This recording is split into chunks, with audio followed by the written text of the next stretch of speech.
자극적이고 말도 안 되는 스토리를 다룬 드라마를 흔히 막장 드라마라고 합니다.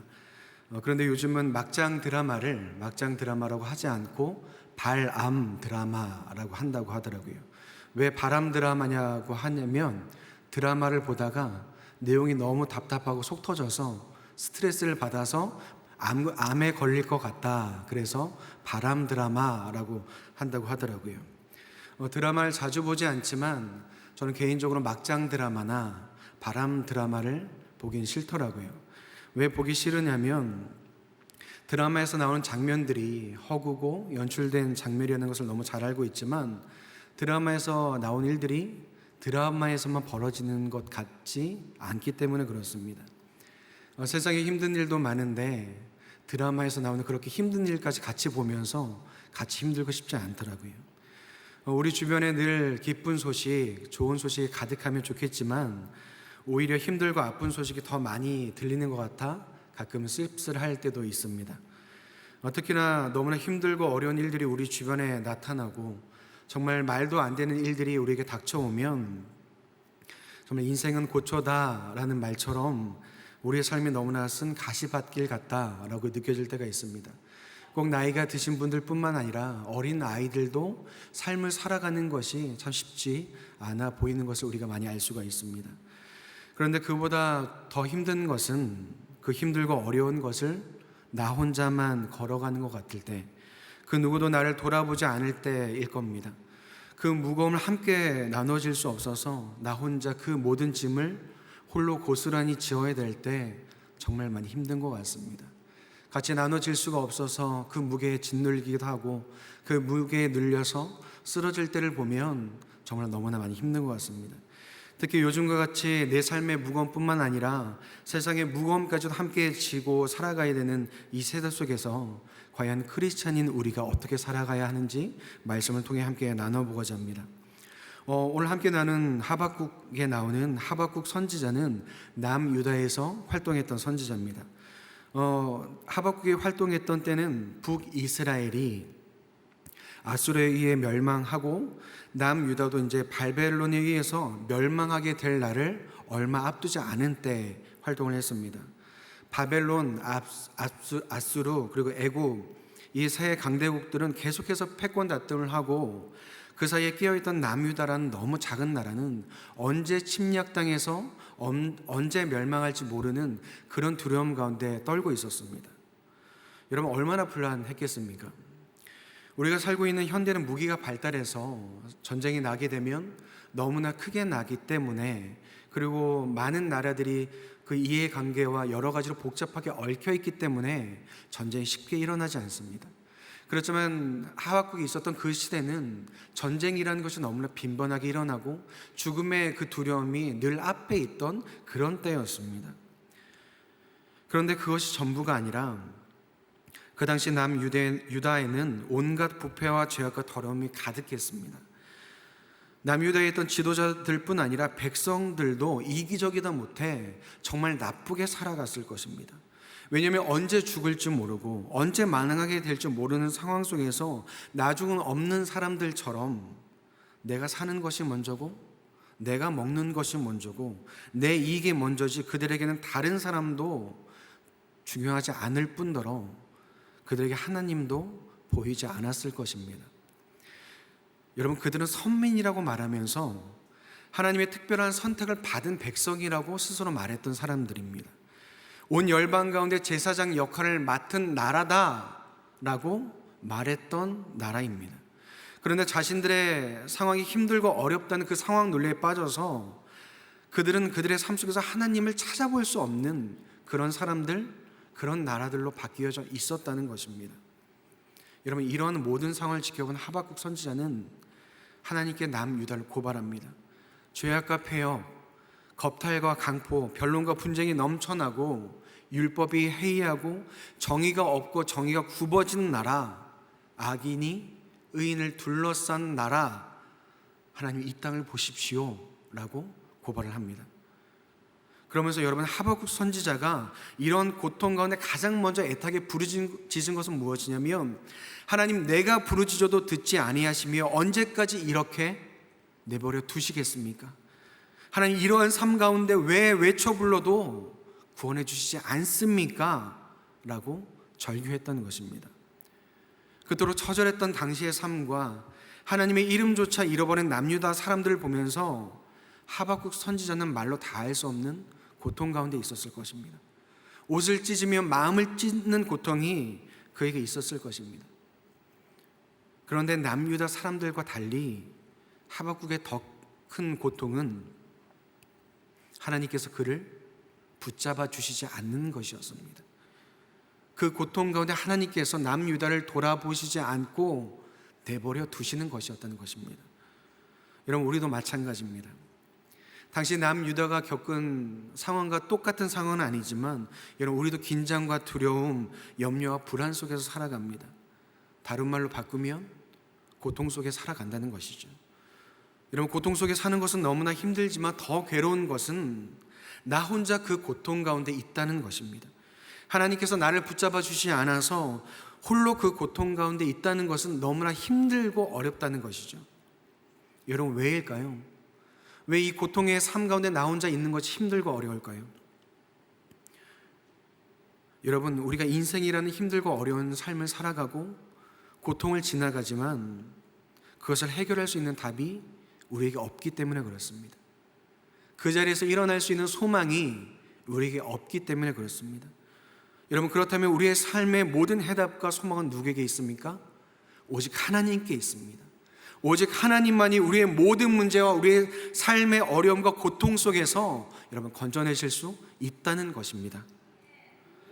그렇게 하나님께서 우리의 손을 붙잡고 가지 않으신다면, 하나님께서 내 삶을 붙잡아 주지 않으신다면 나는 참된 위로를 얻을 수 없고 참된 평안을 얻을 수 없고 참된 소망을 가질 수 없을 뿐 아니라 여러분, 우리는 아무것도 할 수 없다는 것입니다. 여러분, 이 세상에 하나님을 대신할 것은 없습니다. 여러분, 어떤 것이 하나님을 대신하겠습니까? 수많은 돈이 내게 위로가 될까요? 아니면 사회적 지위가 내게 소망이 되겠습니까? 아니면 명예나 권력이 내 삶의 해결책이 될까요? 예전에 어떤 한 목사님께서 신방을 가셨는데 너무나 잘 사시는 분의 댁에 신방을 가셨답니다. 거짓말 조금 보태면 현관에서 거실까지 들어가는데 자전거를 타고 가야 될 만하다고 그러시더라고요. 네, 뻥이 좀 심하셨던 것 같습니다. 근데 그 집에 가봤더니 어떤 방 하나에 너무 큰 자동차가 집안에 있길래 봤더니 자동차가 아니라 아이 게임기가, 그만한 게임기가 있다고 하더라고요. 그 안에 좋은 것들이 너무 많았다고 하더라고요. 근데 같이 간 신방을 가신 분 중에 경제적으로 힘든 분이 계셨답니다. 그래서 이제 서로 위로를 하는데 그 집에 사시는 집사님께서 이렇게 말씀하셨다고 합니다. 돈 많다고 힘든 일 없을 것 같지? 좋은 집에 산다고 눈물 흘릴 일 없을 것 같지? 라고 말을 하면서 위로를 하셨다고 하더라고요. 여러분, 이렇듯 그 어떤 것도 하나님을 대신할 수는 없습니다. 돈도 명예도 권력도 대신할 수 없고 그것들이 이 어려운 세상에 살아가는 우리를 건져낼 수 없고 우리를 위로할 수 없다는 것입니다. 여러분, 그렇다면 과연 우리는 어떻게 살아가야 될까요? 그동안 아무런 응답이 없으셨던 하나님께서 이제는 하나님의 하박국의 기도를 들으시고 드디어 말씀하십니다. 하박국이 호소했던 것들과 하나님께 되물었던 것들에 대해서 하나님께서 말씀하시고 응답을 하십니다. 그런데 하박국 선지자가 하나님의 응답 가운데 경험한 가장 큰 것은 무엇이었냐면 바로 하나님이었습니다. 하나님께서 하시는 일들과 하나님께서 이루어 가시는 모든 역사를 다 이해할 수 없지만 그것을 이루시며 역사하시는 분은 하나님이다. 여러분, 이것은 분명히 알게 되었습니다. 그리고 그 하나님께서 이 세상 가운데 어떤 손님 속에 일하시는지, 과연 어느 때에 응답하시고 어떤 때에 나를 건져내실지는 모르지만 하나님께서 살아계신 것과 그 하나님께서 나와 함께 하시며 나를 위해 일하신다는 것, 여러분, 그것은 하박국 선지자가 분명히 알았던 것입니다. 여러분, 이것은 너무나 우리에게 큰 위로가 됩니다. 그 크신 하나님께서 나와 함께 하신다는 것은 여러분, 이루 말할 수 없는 은혜입니다. 그리고 하나님께서 그렇게 말씀하신 것 가운데 가장 중요한 말씀은 무엇이냐면 하박국 2장 4절에 나오는 의인은 그의 믿음으로 말미암아 살리라, 이 말씀입니다. 여러분, 의인은 믿음으로 말미암아 산다 말씀하셨는데, 여러분, 믿음은 무엇입니까? 여러분, 예배가 믿음일까요? 아니면 사역이 믿음이겠습니까? 아니면 섬김과 봉사가 우리의 믿음이겠습니까? 아니면 우리의 직분이 우리의 믿음일까요? 여러분, 절대 그렇지 않습니다. 믿음 안에 예배가 있고, 믿음 안에 사역이 있고, 믿음 안에 섬김이 있지만, 여러분, 예배나 사역이나 섬김이나 그 어떤 것도 여러분 그 자체로 믿음이 될 수는 없습니다. 그렇다면 여러분, 무엇이 믿음입니까? 하나님밖에 없다는 것이 믿음입니다. 하나님이 없으면 나는 못 산다, 여러분, 이것이 믿음입니다. 하나님 아니면 나는 안 된다, 여러분, 이것이 믿음이라는 거죠. 이 세상 어떤 상황 속에서도 하나님밖에 없어서 하나님을 붙들고 가는 것, 여러분, 이것이 믿음입니다. 여러분, 하박국 선지자가 하나님의 응답 가운데 경험한 그 하나님을 붙들고 있는 것, 하나님께서 어떻게 일하시는지 언제 역사하시는지 모를지라도 그 하나님을 붙잡는 것, 여러분, 그것이 믿음인 것입니다. 그런데 여러분, 우리가 신앙생활을 하다 보면 가끔은 믿음이 아닌 것들을 두고 믿음과 혼동하는 경우가 있습니다. 크리스찬 무신론자라는 책이 있는데 그 책 표지를 넘겨보면 이렇게 써 있습니다.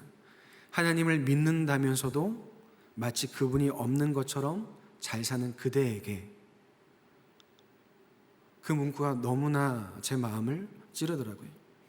어찌 보면 책 제목처럼 많은 사람들이 크리스천으로서 기독교적인 생활, 기독교적인 행동은 하지만 정작 그 중심에, 그 삶 속에 하나님 없이 살아가고 있는 우리의 모습이 너무나 많다는 것입니다. 예전에 어떤 한 목사님께서 자신에게 있는 가장 큰 두려움이 무엇이냐면, 내 안에 하나님이 안 계신데 혹시나 내가 하나님이 계신 것처럼 설교할까 봐, 내 안에 하나님이 계시지 않는데 하나님이 계신 것처럼 가르치고 하나님이 계신 것처럼 살아갈까 봐 두렵다라고 이야기하셨습니다. 내 안에 하나님이 없으면, 내가 설교를 못하고 내 안에 하나님이 없으면 가르치지 못해야 내가 더욱 하나님을 찾을 것인데, 내가 하나님이 없어도 내 삶이 굴러가다 보니까 하나님 없이 살아갈까 봐 무섭다라고 말씀하신 것입니다. 여러분, 우리도 그러지 않겠습니까? 하나님 없이 예배할 수 있고, 하나님 없이 사역할 수 있고, 하나님 없이 봉사하고 섬길 수 있습니다. 그런데 만약 우리가 그런다면, 내 삶의 모습이 그렇다면 여러분, 너무나 무서운 재앙이지 않겠습니까? 우리의 섬김을 받고 우리의 도움을 받는 다른 분들은 좋겠지만 정작 나는 하나님이 없어서 메말라가지 않겠습니까? 마치 영양실조가 걸린 사람처럼 우리의 영은 병들어가고 죽어가지 않겠습니까? 속에는 아무것도 없는데 껍데기만 있는 삶, 겉모습만 하나님의 자녀고 껍데기만 기독교인인 것처럼 여러분, 우리가 살아가지 않겠습니까? 그렇다면 여러분, 우리는 어떻게 해야 될까요? 예배를 통해 하나님을 붙잡아야 합니다. 사역을 통해 하나님을 붙잡아야 합니다. 섬김을 통해 하나님을 붙잡아야 한다는 거죠. 예배, 사역, 섬김이 중요한 것이 아니라 그것을 통해 하나님을 붙잡는 것, 여러분, 그것이 우리 안에 있어야 한다는 것입니다. 우리 삶에 있어서 하나님이 아닌 어떤 것도 여러분 목적이 될 수 없고 목표가 될 수가 없습니다. 왜냐하면 하나님보다 중요한 것은 없기 때문에 그렇습니다. 그렇다면 여러분, 우리는 그 하나님을 붙잡기 위해서 애쓰고 고군분투해야 하는 것입니다. 제가 사역을 하면서 가장 많이 물었던 질문 하나가 무엇이냐면, 교회를 왜 다니십니까? 라는 질문입니다. 따지기 위해서가 아니라, 혹은 우리 교회 왜 오셨습니까? 라는 질문이 아니라 본질을 함께 발견하기 위해서 제가 교회를 왜 다니십니까? 라는 질문을 했습니다. 그럼 제가 이렇게 질문 드릴 때 많은 분들이 어떻게 대답하시냐면 정말 좋은 대답을 저한테 해주십니다. 근데 그때 제가 그 대답을 듣고 나서 다시 한번 물어봅니다. 뭐라고 물어보냐면, 어떤 남녀가 서로 사귄다면 왜 사귈까요? 라고 물어봅니다. 여러분, 청춘 남녀가 사귄다면 왜 사귈까요? 그냥 사귀나요? 좋아서 사귀고 아마도 사랑해서 사귈 겁니다. 그럼 제가 이 대답을 기억한 채로 다시 한번 질문합니다. 교회를 왜 다니십니까? 그럼 그때 이렇게 대답하십니다. 하나님 좋아서, 예수님 사랑해서 교회 다닙니다 라고 그렇게 대답하시더라고요. 여러분, 이것이 믿음의 시작이 아닐까요? 너무나 당연하고 진부할 정도의 대답이지만 하나님을 붙잡는 것, 하나님을 바라보는 것, 그 하나님을 사랑하는 것이 여러분 올바른 시작이고 올바른 방향이고 올바른 목표이지 않겠습니까? 여러분, 코로나가 유행하면서 모든 사람들의 삶을 바꿔놓았습니다. 하나님을 믿는 우리의 생활도 너무나 많이 바뀌었죠. 아까 예배 시작 전에 뮤직비디오를 보는데 우리가 마스크를 벗고 예배하는 모습을 보는데 제가 눈물이 나진 않았지만 마음이 울컥하더라고요. 처음에 코로나로 인해서 교회 출입을 통제하고 저희가 온라인 예배로 전환했을 때 정말 너무나 힘들었습니다. 그래서 많은 분들이 예배가 얼마나 소중했는지, 예배의 자리가 얼마나 중요했는지를 함께 깨달았습니다. 그리고 다시 예배 드리게 됐을 때 이 자리에 나오셔서 우시는 분들이 정말 많았습니다. 여러분, 코로나로 인해서 가장 먼저 우리에게 주어진 도전은 예배에 대한 도전이었습니다. 예배를 드리기가 쉽지 않았고 온라인으로 예배 드리는 것도 정말 쉽지 않았습니다. 그런데 이것이 장기화될수록 더 힘들어져만 가죠. 그런데 코로나가 계속되면서 이젠 예배의 도전뿐 아니라 믿음의 도전으로 넘어가는 것을 저는 이제 느낍니다. 코로나가 시작되는 지점부터 경제적으로 직접적인 피해가 생긴 분들은 그때부터 믿음의 싸움을 시작하셔야 됐습니다. 그러나 이제는 직접적인 간접적이든 우리가 믿음의 도전을 받아들이고 믿음으로 싸워가야 될 때인 것을 이 시대가 우리에게 요구하고 있는 때입니다. 그래서 이 세대 속에서 내가 하나님을 붙잡고 살아가는 것, 내가 믿음으로 살아내기 위한 싸움이 우리에게 본격적으로 시작되었다는 것입니다. 여러분들, 세상 속에서 믿음으로 싸워야 했지만 이제는 우리의 믿음을 요구하는 시대가 되었다는 것입니다. 믿음이 없으면 교회를 다니는 것도, 예배를 드리는 것도, 기독교인으로 살아가는 것도 힘든 시대가 되었습니다. 그래서 여러분, 우리가 우리의 마음을 다잡고 전열을 가다듬지 않으면 안 될 만큼 현재 우리의 삶은 호락호락하지가 않습니다. 지금은 해제되었지만 지난달에 교회 소모임이 금지되었었습니다. 금지되기 전에도 교회 안에서 교제를 하는 것도, 예배를 드리는 것도, 훈련을 받는 것도 어느 것 하나 쉬운 것이 없었습니다. 그렇게 힘겹게 싸우며 믿음을 붙잡고 여기까지 오신 분들도 계시지만 반대로 일주일에 한 번 드리는 예배로, 그것이 현장 예배든 온라인 예배든 그것으로 살아가시는 분들도 많다는 것입니다. 코로나라는 어려운 상황 속에서 혹은 집단 감염의 위험 속에서 어떤 것도 아랑곳하지 않고 신앙생활을 열심히 하시라라고 제가 강요하는 것이 아닙니다. 혹은 신앙에 있어서 소극적인 분들을 제가 나무라는 것도 아닙니다. 말씀을 통해 제가 함께 나누고 싶은 것은 우리의 상황이 어떠하든, 우리의 있는 자리가 어디든 하나님을 붙잡고 살아가야 한다. 여러분, 이것을 나누고 싶은 것입니다. 여러분, 일주일을 시간으로 환산하면 168시간입니다. 그 168시간 중에 예배 드리는 한두 시간이 내가 하나님을 만나는 전부라면 여러분, 내가 어떻게 하루하루를 하나님께 살아가겠습니까? 이 힘들고 어려운 생활 속에서 내가 어떻게 하나님께 힘을 얻고 위로를 얻고 소망을 갖고 살아가겠습니까? 그렇다고 일주일 내내 교회에 나와서 예배하고 훈련하고 기도하시겠습니까? 여러분, 그럴 수도 없는 일입니다. 더군다나 방학을 해서 더 그럴 수가 없는 때이죠. 그렇다면 여러분, 물리적으로 예배하고 섬기고 훈련받는 것이 쉽지 않고 한정되어 있다면 여러분, 어떻게 해야 될까요? 우리의 마음을 하나님께 드려야 합니다. 우리의 시선이 하나님을 볼 수 있도록 해야 합니다. 어차피 우리는 하나님이 아니면 답 없는 인생 아닙니까? 하나님이 아니면 소망 없는 삶이 여러분 우리의 삶 아니겠습니까?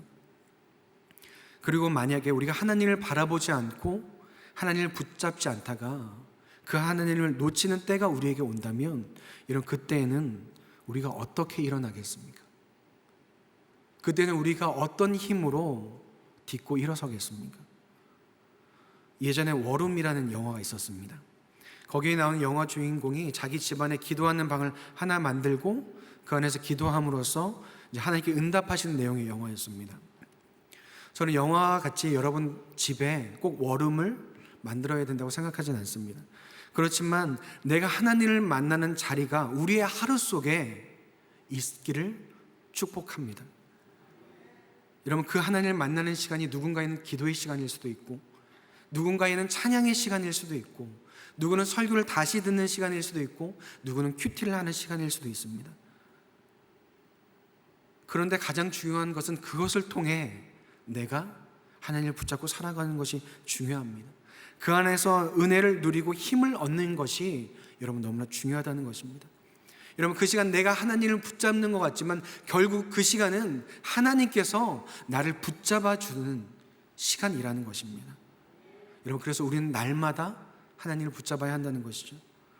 어제 아침, 점심, 저녁 3번의 식사를 다 했어도 하루가 지나고 나면 우리가 새롭게 식사를 해야 되는 것처럼, 어제 저녁에 아무리 많은 식사를 했다고 하더라도 날이 지나면 또 다시 식사하는 것이 자연스러운 것처럼 우리가 날마다 우리의 하루 속에서 하나님을 붙잡고 하나님을 만나는 것, 여러분, 이것은 너무나 자연스럽고 우리가 소중한 것이라는 것입니다.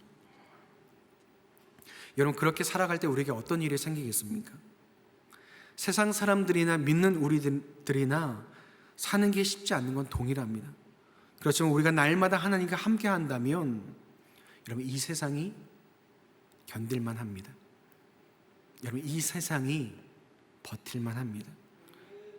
워낙에는 우리가 가진 모든 문제들을 하나님께서 다 도와주시고 다 해결해 주시고 지금 당장 풀어줬으면 너무나 좋겠지만 하나님께서 그러시지 않으시는 때가 참 많죠. 비록 하나님께서 왜 그러시는지 우리가 알 수는 없지만 우리가 아는 건 하나님의 생각은 우리와 달라서 더 높으시고 하나님의 뜻은 더 깊으시고 그 하나님께서 나보다 나를 더 사랑하신다는 것, 하나님께서 나보다 나를 더 잘하신다는 것은 너무나 분명합니다. 우리가 기도한다고 문제가 바로 해결되지 않고 우리의 어려움이 사라지지 않지만, 그러나 나를 사랑하시는 하나님께서 내 마음을 어루만져 주시고 나와 함께 하시기 때문에 우리가 힘든 시간 속에서 버틸 수 있는 것처럼 하나님을 만나는 그 자리, 하나님을 붙잡는 그 자리가 여러분 우리를 이기게 한다는 것입니다. 이렇게 하나님의 응답 가운데 하나님을 경험한 하박국 선지자는 3장 17절과 18절에서 이렇게 고백합니다. 비록 무화과 나무가 무성하지 못하며 포도나무에 열매가 없으며 감람나무에 소출이 없으며 밭에 먹을 것이 없으며 우리의 양이 없으며 외양간에 소가 없을지라도 나는 여호와로 말미암아 즐거워하며 나의 구원의 하나님으로 말미암아 기뻐하리로다. 내 삶은 비록 힘들고 어려울지라도 내 인생이 고초와 같을지라도 나는 하나님으로 말미암아 즐거워하고 나는 하나님으로 인해 기뻐하겠습니다 라는 노래입니다. 여러분, 시편에 보면 새 노래로 찬양하라 라는 표현이 나옵니다. 여기서 나오는 새 노래는 새로운 노래, 새로 만들어진 노래를 말하는 것이 아니라 하나님의 은혜와 사랑을 다시금 경험하고 새로운 감격 속에 하나님을 찬양하는 것을 말합니다. 하나님께서 내게 주신 그 은혜가 새로워서 하나님을 찬양할 수밖에 없는 것, 여러분, 이것이 바로 새 노래인 것입니다. 예전에 빙점이라는 소설을 쓴 미우라 아야코라는 작가가 있었습니다. 젊었을 때 폐결핵과 척추 질환으로 13년간 요양생을 하다가 그 중에 하나님을 인격적으로 만나고 좀 신실한 크리스천으로 살아갔습니다. 그런데 노년에 다시 암이 걸리셔서 암으로 돌아가시게 되었습니다. 근데 돌아가시기 전에 그 암투병을 하면서 병상에서 그 미우라 아야코라는 작가가 뭐라고 말씀하셨냐면 이렇게 이야기하셨습니다. 하나님, 당신의 하는 일은 언제나 옳습니다. 왜냐하면 당신은 나보다 나를 더 잘 아시고 나보다 나를 더 사랑하시기 때문입니다. 내가 겪는 고통이 하나님께서 주시는 것이라면 저는 기꺼이 받아들이겠습니다. 저는 이 고백이 그분의 새 노래라고 생각합니다. 그분께서 일평생 하루하루 하나님을 붙잡고 살아온 날들이 그분에게 있었기 때문에 이러한 고통 중에도 하나님을 찬양하고 하나님께 노래할 수 있었다고 생각이 듭니다. 요즘 여러분 어떻게 지내십니까? 행복하고 감사한 날들이 더 많기를 원하지만 혹시나 힘들고 어려운 가운데 계시는 것이 아닐까 염려되고 걱정됩니다. 그렇지만 그 삶 가운데 살아계신 하나님께서 함께 하시기 때문에 성경 말씀처럼 근심하는 자 같으나 항상 기뻐하고 가난한 자 같으나 많은 사람을 부유하게 하고 아무것도 없는 자 같으나 모든 것을 가진 자로 살아가기를 축원드립니다. 늘 어렵고 힘든 우리의 삶이지만 나의 하루 가운데 하나님을 만나고 그 주님을 붙잡고 믿음으로 승리하는 저와 여러분이 되기를 소망합니다. 우리 이 시간 말씀을 가지고 함께 기도하면 좋겠습니다. 이 시간 함께 기도할 때 하나님, 이 세상의 삶이 참 쉽지 않고 내가 하루를 살아가는 것이 녹록지 않습니다. 그러나 하나님께 나와 함께 계시기에 내가 그 하나님을 붙잡고 그 하나님께서 나를 붙잡고 계시기에 내가 믿음의 새 노래를 부르며 승리할 수 있는 우리의 삶이 되게 하여 주십시오 라고 우리 함께 동성으로 기도하겠습니다.